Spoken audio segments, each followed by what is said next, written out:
नमस्कार दोस्तों, बरबड़ा academy YouTube channel पर आपका हार्दिक स्वागत नमस्कार है। हार्दिक अभिनंदन है। मैं श्यामलाल आपका हार्दिक स्वागत अभिनंदन करता हूं।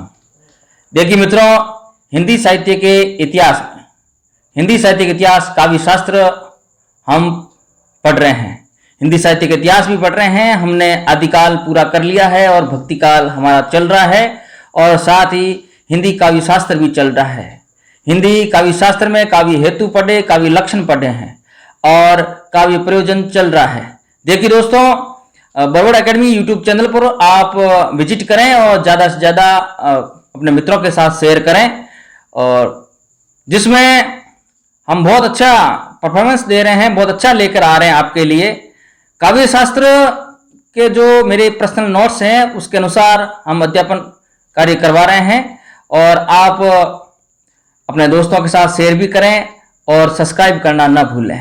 दोस्तों, देखते आप जरूर हैं, सब्सक्राइब नहीं करते हैं तो आपसे बहुत बड़ा निवेदन है कि आप सब्सक्राइब भी करें, और मैं आगे और भी अच्छा मैटर लाने का प्रयास करूंगा आपके हित के लिए। और आपसे आशा और उम्मीद रखता हूं कि आप अच्छी मेहनत करें, या मेरे YouTube चैनल पर करें या कोई भी गाइड किताब पढ़े तो विधिवत तरीके से पढ़ें, अच्छी मेहनत करें, क्योंकि अभी स्लेट का एग्जाम होने जा रहा है। और जिसके नेट क्लियर है उसको कोई दिक्कत नहीं, जिसके नेट नहीं है उसको सिलेक्ट करना जरूरी है, क्योंकि अभी राजस्थान में असिस्टेंट प्रोफेसर भर्ती परीक्षा बहुत भारी संख्या में होने वाली है, भारी तादाद में होने वाली है।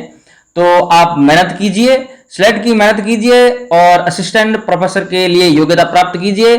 और साथ में ही आरपीएससी व्याख्याता भर्ती परीक्षा के लिए और नोटिफिकेशन जारी करने जा रही है, अभी हुई है, और सेकंड ग्रेड भी आ रही है। और दिल्ली अधीनस्थ सेवा चयन बोर्ड डीएसएसबी की भी पीजीटी और टीजीटी की वैकेंसी भारी मात्रा में आ रही है। तो देखिए दोस्तों, चाहे कोई भी एग्जाम हो, स्टेट का हो लेवल, चाहे सेंटर का हो, कोई भी एग्जाम हो, यूजीसी के गाइडलाइन के अनुसार कोई भी एग्जाम हो, तो हिंदी का जो भी पेपर होता है उसमें काव्य शास्त्र जरूर होता है। और काव्य शास्त्र के मैंने जो फैक्ट नोट्स के अनुसार फैक्ट तथ्य मैंने उठाए हैं वो मैं आपके सामने लेकर आया हूं। 4 हम मम्मट तक पढ़ चुके हैं काव्य प्रयोजन के लिए। आज मैं आचार्य रुदट के बारे में बात करने जा रहा हूं। आचार्य रुदट आपके सामने हैं। आचार्य रुदट के बारे में बात करने जा रहा हूं, और उन्होंने प्रयोजन माने हैं 9। ध्यान रखें, आचार्य रुदट ने 9 प्रयोजन माने हैं, जिसमें देखिए यश, धन प्राप्ति, विपत्ति, विनाश, असाधारण आनंद, आत्म कामना, धर्म, अर्थ, काम, मोक्ष, ये माने हैं आचार्य रुदट ने। आचार्य रुदट ने 9 प्रकार के काव्य प्रयोजन माने हैं। अब परीक्षा में ऐसा ही सवाल आपको देखने को लिए मिलेगा कि आचार्य रुदट ने कितने काव्य प्रयोजन माने हैं। सिंपल सा क्वेश्चन अगर पूछे तो इस तरीके का ही पूछा जाएगा। और अगर ऐसा नहीं पूछ के 3-4 ऑप्शन आपके सामने होंगे और 4 आपके सामने आचार्य होंगे और उनके काव्य प्रयोजन होंगे, मिलान के लिए आपसे पूछ लिया जाएगा, तो आप अच्छी तरीके से याद रखें। रुदट ने 9 काव्य प्रयोजन माने हैं, कुंतक ने 3 माने हैं, मम्मट ने 6 माने हैं, है ना। इस तरीके से आपके सामने एक तरफ काव्य प्रयोजन की संख्या होगी और एक तरफ आचार्य का नाम होगा। तो आप अच्छे से ध्यान रखें। आचार्य रुदट ने 9 काव्य प्रयोजन माने हैं, जिसमें यश, काव्य प्रयोजन, काव्य लिखने का कारण क्या है, प्रयोजन मतलब कारण क्या है, तो आचार्य रुदट ने माना यश।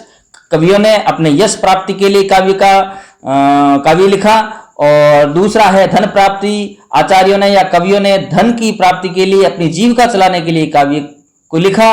विपत्ति विनाश, अगर कोई विपत्ति का विनाश हो रहा है तो उनके लिए लिखा। असाधारण आनंद प्राप्त करने के लिए काव्य लिखा, और आत्म की कामना करने के लिए काव्य लिखा, और धर्म के लिए काव्य लिखा, अर्थ के लिए काव्य लिखा, काम के लिए लिखा, और मोक्ष के लिए भी कवियों आचार्यों ने काव्य लिखा। ये काव्य लिखने के प्रयोजन आचार्य रुदट ने बताए। अगला हमारे सामने कवि है आचार्य कुंतक। कुंतक ने काव्य प्रयोजन दोस्तों 3 माने हैं। आप ध्यान रखें, आचार्य कुंतक ने काव्य प्रयोजन माने हैं 3, जिसमें आपके सामने है, पहला है चतुर्वर्ग फल प्राप्ति, दूसरा है व्यवहार औचित्य का परिज्ञान, और तीसरा है अद्वितीय अंतस चमत्कार की प्राप्ति परमानंद के लिए काव्य कवियों ने लिखा है। काव्य लिखने का प्रयोजन आचार्य कुंतक के अनुसार 3 है। एक चतुर्वर्ग फल प्राप्ति, चार तरह का फल प्राप्त करने के लिए।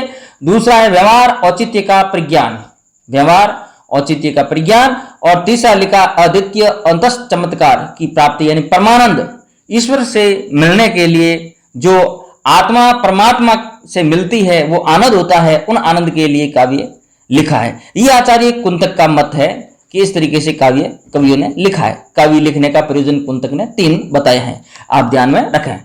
आगे मैं बात करूं दोस्तों तो देखिए, हाँ, आचार्य कुलपति 7 नंबर, आचार्य कुलपति जो रीतिकाल के कवि वे हैं, उन्होंने काव्य प्रयोजन माने हैं 6। ध्यान रखें, आचार्य कुलपति ने काव्य प्रयोजन माने हैं 6। ये रीतिकाल के कवि वे हैं, रीतिकालीन कवि है। इन्होंने आचार्य मम्मट के काव्य प्रयोजन को दोहराते हुए 6 काव्य माने। मम्मट ने 6 माने और सर्वाधिक प्रसिद्ध मम्मट के ही रहे हैं। मैंने कल की कक्षा में आपको बताया है कि मम्मट के बारे में काव्य प्रयोजन और काव्य हेतु और काव्य लक्षण के लिए बहुत अधिक बार सवाल पूछा गया है। आप भी ध्यान रखें, आचार्य मम्मट का काव्य लक्षण, काव्य हेतु और काव्य प्रयोजन के लिए सबसे अधिक बार प्रश्न पूछा गया है, चाहे आरपीसी हो, चाहे यूजीसी हो, चाहे सेंट्रल गवर्नमेंट हो, चाहे स्टेट गवर्नमेंट हो, कहीं भी आचार्य मम्मट का सबसे अधिक बार क्वेश्चन पूछा गया है मित्रों, आप ध्यान रखें। और आचार्य मम्मट का ध्यान दोहराते हुए या आचार्य मम्मट के प्रयोजन को दोहराते हुए कुलपति ने 6 काव्य के प्रयोजन के भेद बताए हैं, ठीक है ना। और उसके बाद में है आचार्य देव। आचार्य देव रीतिकालीन कवि है, आपको पता ही है, जिसका नाम देवदत्त द्विवेदी है। पूरा नाम देवदत्त द्विवेदी है, इटावा के रहने वाले हैं, 1677 में इनका जन्म हुआ, ठीक है ना। और आचार्य देव कई अपने आशीर्दाताओं के शरण में रहे और काव्य की रचना की है, ठीक है ना। भामाशाह अनुसरण करते हुए केवल यश कीर्ति को ही प्रयोजन माना है। आचार्य देव ने यश कीर्ति, यश की प्राप्ति के लिए, कीर्ति की प्राप्ति के लिए काव्य लिखा है। देव का काव्य लिखने का प्रयोजन क्या कारण है, देव ने क्या कारण माना, क्या प्रयोजन माना, तो सीधा आप ऑप्शन रखेंगे यश कीर्ति। कई बार ये सवाल पूछा जाता परीक्षा में, देवदत्त द्विवेदी या रीतिकालीन कवि देव ने काव्य का प्रयोजन माना है, सीधा प्रश्न पूछा जाता है मित्रों। तो आप ध्यान रखें यश, और यश ना देकर कीर्ति भी दे दे तो वो कीर्ति उत्तर सही होगा। यश और कीर्ति दोनों साथ में नहीं आएगा, यश आएगा कोष्टक में कीर्ति आएगा, या फिर यश आएगा या कीर्ति आएगा। ध्यान रखें, आचार्य देव ने यश या कीर्ति को माना है। आगे मित्रों भिखारी दास है, भिखारी दास ने प्रयोजन माने हैं 4। रीतिकालीन कवि भिखारी दास, इसने 4 प्रयोजन माने हैं, काव्य लिखने के 4 प्रयोजन माने हैं, जिसमें पहला माना है तपपुंजों का फल, चतुर्वर्ग, तपपुंजों का फल। दूसरा माना है संपत्ति और तीसरा माना यश, चौथा माना है आनंद। ये आप ध्यान में रखें। देव ने 4 अपने काव्य प्रयोजन माने हैं, जिसमें तपपुंजों का फल चतुर्वर्ग कहते हैं। दूसरा संपत्ति माना है, संपत्ति प्राप्ति के लिए कवियों आचार्यों ने काव्य को लिखा। और तीसरा माना यश, अपनी उपलब्धि, प्रसिद्धि और यश कीर्ति पाने के लिए आचार्यों और कवियों ने काव्य लिखा। और आनंद प्राप्ति के लिए काव्य मनुष्यों ने, आचार्यों ने काव्य लिखा। यह मत है अपने भिखारी दास का, और भिखारी दास ने 4 काव्य प्रयोजन माने हैं। अच्छे से ध्यान रखना क्योंकि सवाल अधिकतर पूछा जाता है। मेरे प्यारे मित्रों ध्यान रखें, बहुत ही फैक्ट तथ्य है, बहुत ही इंपॉर्टेंट तथ्य है जो आपके लिए मैं लेकर आया हूं। क्योंकि अभी स्लेट भी है और नेट भी है और असिस्टेंट प्रोफेसर की वैकेंसी भी आ रही है। तो आप अच्छे से एक बार अच्छे से रिवीजन करें, वीडियो को पॉज नहीं करें, पूरा वीडियो को बारीकी से देखें, स्क्रीनशॉट लें। और मैंने कई बार पहले भी बताया है, जब भी बरवड़ एकेडमी यूट्यूब चैनल पर आप पढ़ने बैठते हैं तो पेन और कॉपी जरूर लेकर बैठिएगा और एक एक बिंदु को आप नोट करते जाइए। आपके पढ़ने के लिए अच्छा रहेगा, सहूलियत रहेगी। मैंने भी ऐसा किया है। मैं ऐसा नहीं कहता हूं मैंने कोई यूट्यूब चैनल पे पढ़ाई नहीं की, मैंने भी यूट्यूब चैनल पे पढ़ाई की है, मैंने भी कई तरह के कोर्स लिए हैं, परंतु मैं कोर्स नहीं देता हूं। मैं फ्री ऑफ चार्ज अपने साथियों के लिए जो मेरे पास महत्वपूर्ण तथ्य है या मेरे पास नोट्स है वो मैं दे रहा हूं, मैंने पढ़ाई की है। तो पेन और कॉपी आप जरूर अपने पास रखिए। पेन और कॉपी से आपको क्या पढ़ने में भी सहूलियत रहेगी, अच्छा याद रहेगा और आपका रिवीजन भी अच्छा होगा। ये ध्यान में रखें। देखिए आगे मैं बात करने जा रहा हूं तुलसीदास जी से। तो देखिए तुलसीदास जी ने तुलसीदास जी ने काव्य के प्रयोजन माने हैं दोस्तों 2। तुलसीदास जी ने काव्य के प्रयोजन कितने माने हैं? 2 प्रयोजन माने हैं तुलसीदास जी ने। क्या क्या माना है? एक स्वायत्त सुख और एक लोक मंगल। 2 काव्य प्रयोजन माने तुलसी ने। अब देखिए, तुलसी का मत है कि काव्य प्रयोजन यानी काव्य लिखने का कारण क्या रहा है, काव्य लिखने का प्रयोजन क्या रहा है। तुलसी ने माना है स्वांत सुख, यानी इस धरती पर रहने वाले सभी जीव सुखी से रहें, और उस सुख की कामना के लिए कवियों ने काव्य लिखा। दूसरा इन्होंने बताया लोक मंगल।